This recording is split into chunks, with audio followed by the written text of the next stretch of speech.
people are losing their minds over a cup. More specifically, the Stanley Cup, not the hockey championship trophy, which is confusing, but an actual cup.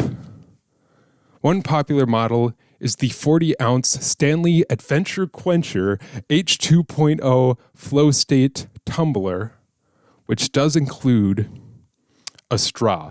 There exists many videos online of people lining up outside Targets in the early hours on cold winter mornings to get their chance to enter a Black Friday-style brawl for a cup. And some stores have had to put limits on the amount of cups that each customer can buy at once, because I guess some people just like to collect these cups.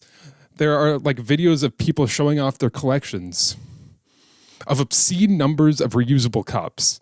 Do they not realize that cups are reusable? Like you can use them more than once? The 40-ounce size of the Stanley Cups normally retail for about $45, but on some resale websites, you can find these cups reselling for several hundreds of dollars. So what's going on? Some more facts. In 2019, the Stanley Company made $70 million in sales.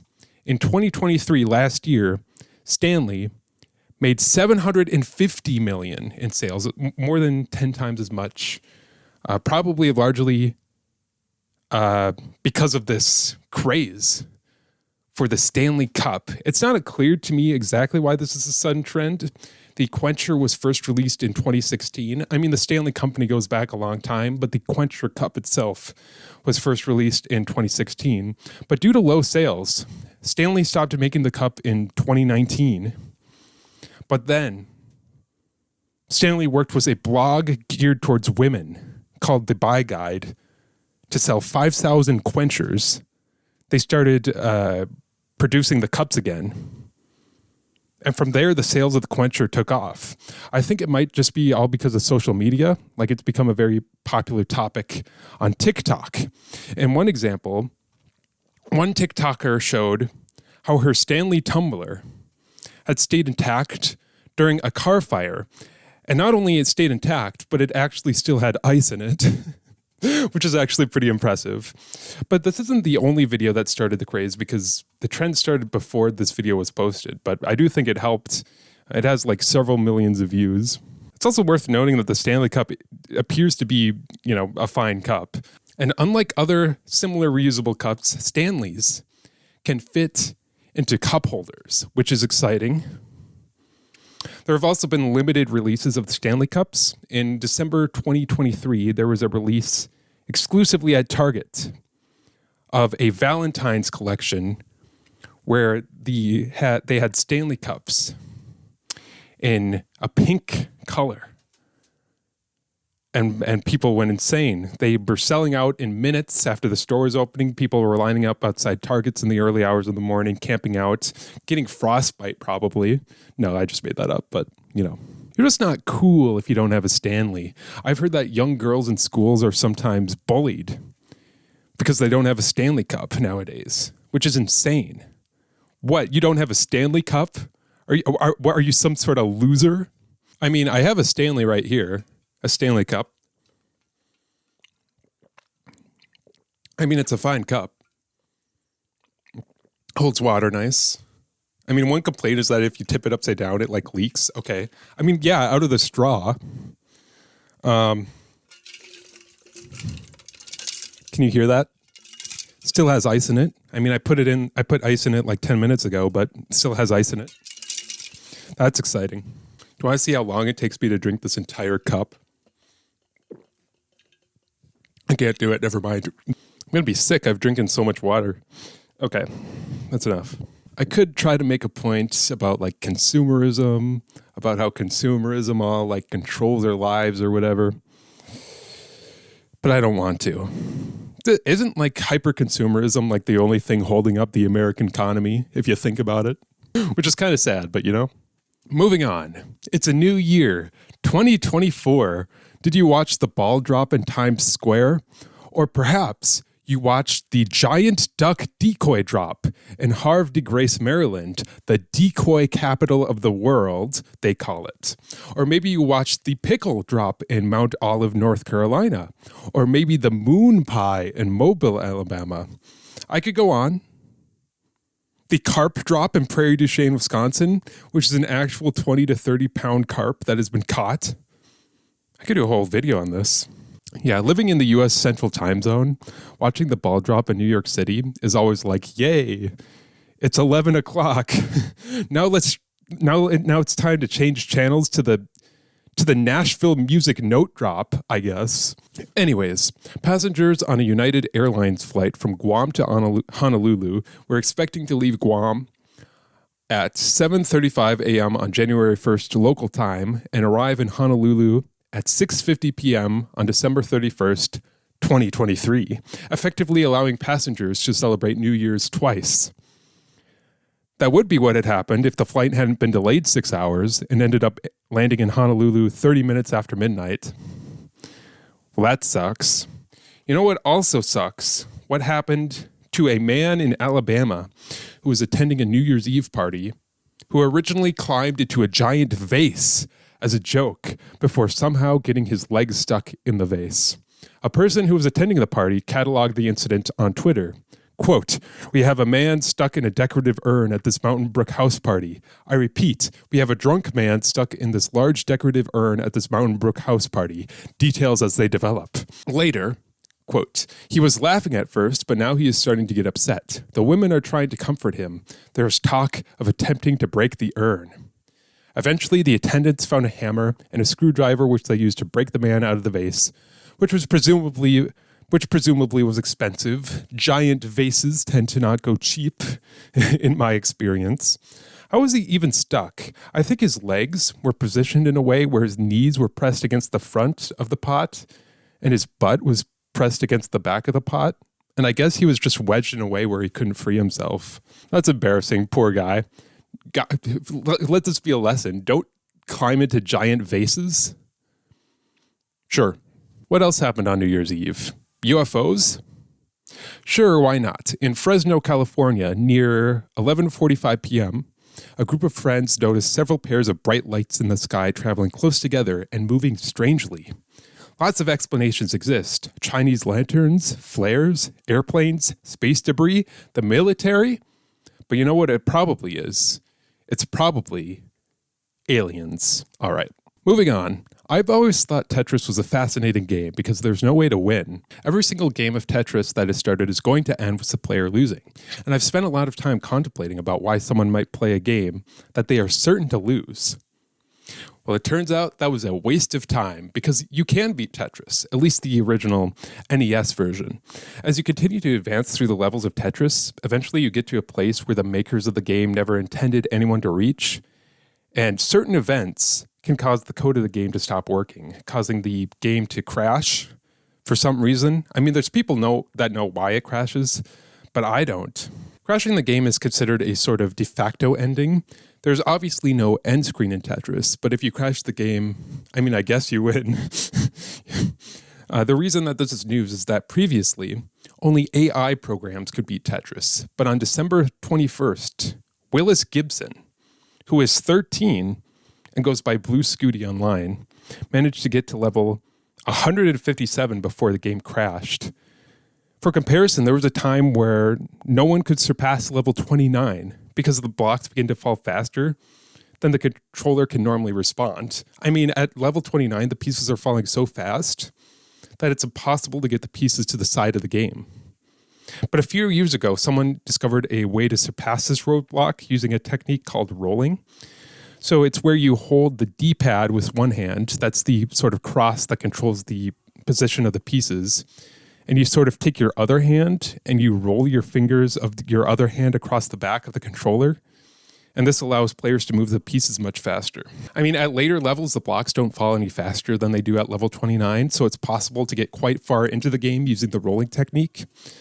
However, the pieces are still falling very fast, so fast that even with the rolling technique, one has to remain focused for an extended period of time in order to not make any serious mistakes, making beating Tetris a feat of endurance. Blue Scooty was live streaming himself playing Tetris.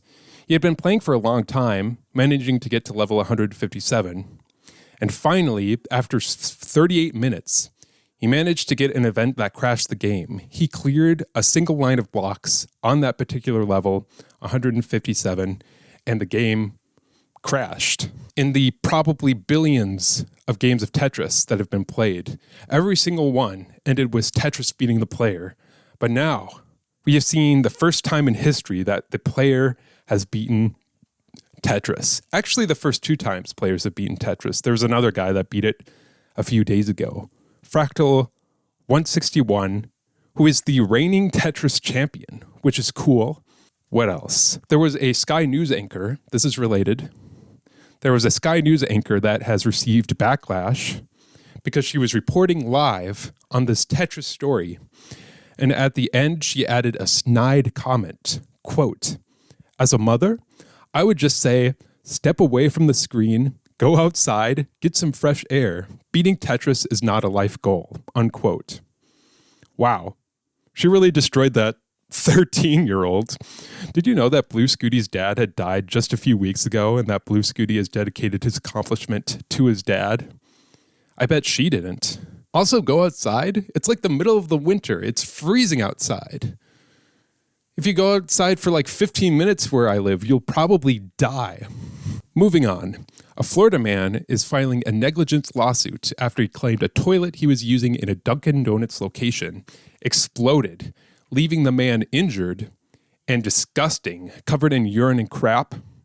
After the alleged explosion, the man sought help from the employees, to which one employee said that they were aware of the, quote, problem with the toilet due to previous incidents that had happened. I would love to tell you more. Did the toilet itself explode, sending porcelain across the room? Or did water merely explode out of the toilet like a geyser, lifting this poor man in the air like a cartoon? But I don't know. The information in the lawsuit seems kind of vague, and information online is scarce. But no, have no fear. We will be following the story closely as it develops. Oh, speaking of Florida, a few weeks ago, a Florida man entered a Bass Pro shop in Fort Myers, Florida, with a fishing net, which he used to steal a fish from a large fish tank. And this wasn't your everyday pet fish. It was a 50-pound Silver King tarpon. To my knowledge, the man hasn't been found. I've looked for updates online, but I haven't found any. Although people are looking for him, the local Animal Cruelty Task Force is investigating it because you need special certification to own a tarpon fish, which I doubt the fish thief has. Tarpons are not supposed to be taken out of the water normally, so I don't think the man really has the tarpon's welfare at the front of his mind. That's so sad. But in other Bass Pro Shop news, in Leeds, Alabama, a 42-year-old man was arrested after crashing his car outside a Bass Pro Shop before entering the store, stripping bare naked, and jumping into a giant aquarium, doing a cannonball. He was in the water for 5 minutes before police officers appeared on the scene, to which the man got out of the tank to yell at the officers before jumping back into the aquarium. Eventually, he climbed out of the aquarium over the side of a glass wall, falling to the concrete below and temporarily knocking himself unconscious. And this is when the officers finally arrested him. Can you imagine being in the store during those 5 minutes? Just like, what is going on? I remember a similar story a few years ago that I read where a guy jumped into a Bass Pro Shop aquarium for a TikTok video. That's just annoying. Yellowstone National Park is a place where it is especially important to pay attention to safety. This is demonstrated well in Yellowstone's geothermal areas, where geysers and scalding hot springs are potentially able to kill anyone acting careless. So naturally, precautions are put into place. Designated trails were established, and it's actually against federal law to leave the maintained trails. Of course, this doesn't stop people from breaking the rules and leaving the paths anyways. For example, one of the most recent people to face charges for illegally walking in Yellowstone's thermal areas is Pierce Brosnan, the Irish actor who played James Bond. And I guess he could face jail time for this. It is serious, though. At least 20 people have died because of the hot springs at Yellowstone, and it's one of Yellowstone's most dangerous features. For example, I'll give you an example. In 2016, a 23-year-old man named Colin Scott was hiking through the prohibited geothermal area of Yellowstone when he slipped and fell into a hot spring, which typically reaches temperatures as high as 199 degrees Fahrenheit.